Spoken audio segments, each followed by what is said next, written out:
يا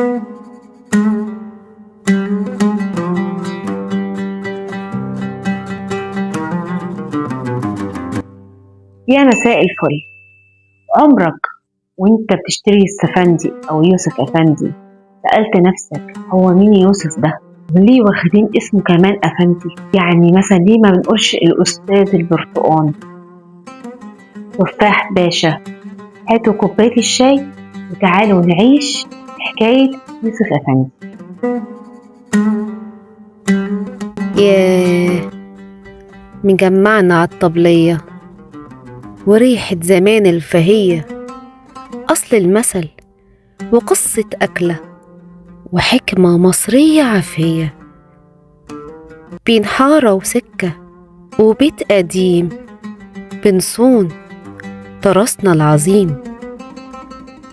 ومع شيرين هنحكي عن بكرة والقديم، حكايات مصرية مننا ولينا ومكملة فينا.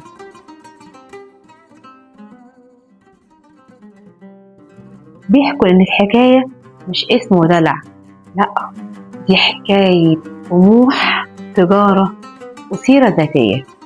سنة 1830 محمد علي باشا بعت طالب اسمه يوسف أفندي لفرنسا علشان يدرس الزراعة هناك. وراح يوسف أفندي لفرنسا ودرس الزراعة.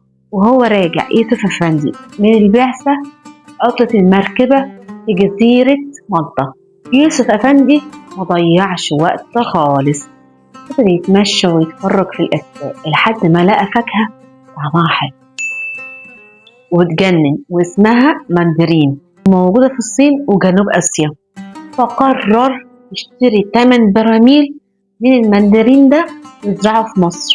ولما وصل يوسف أفندي مصر قدم الفاكهة دي لمحمد علي باشا، وطبعا الباشا شافها ودقها وعجبته جدا وسأله اسمها ايه الفاكهة دي يا يوسف أفندي؟ يوسف أفندي بذكاء ودهاء، بذكاء تسويقي، قال له اسمها طوفن باشا. طوفن باشا ابن محمد علي باشا المتوفي. محمد علي باشا تأثر جدا بالاسم وبالحركة واللفتة اللي عملها يوسف أفندي. قال له لأ، سميها يوسف أفندي عشان انت اللي جبتها لمصر. وطبعا ده تقدير من محمد علي باشا ليوسف أفندي علشان هو فعلا اللي جابها لمصر. ومع الوقت والمصريين كعادتهم في النحت اللغوي تسهيل الكلام شالوا يوسف أفندي وشالوا أفندي ودمجوهم مع بعض، طلعت الكلمة اللي بنسمعها في الشارع المصري وبنقولها كمان أفندي. طبعا أفندي أو يوسف أفندي الأصل اسمه ماندرين نسبة للصين، واخواتنا في الشام بيقولوا عليه مندلينا، إلا احنا سميناه باسم الطالب اللي كان شايل هم الفاكهة وهو راجع من بعثة. المرة الجاية وانت بتاكل السفندي فكر انك تاكل نتيجة تعب ومجهود طالب كان عايز يطور الزراعة في بلده، لدرجة اسمه بقى موجود لأكثر من 200 سنة. وخلصت كوباية الشاي وخلصت حكايتنا النهاردة، بس حكايات مصرية مع شيرين لسه فيها كتير. استنوا الحكاية الجاية بحفظ الله.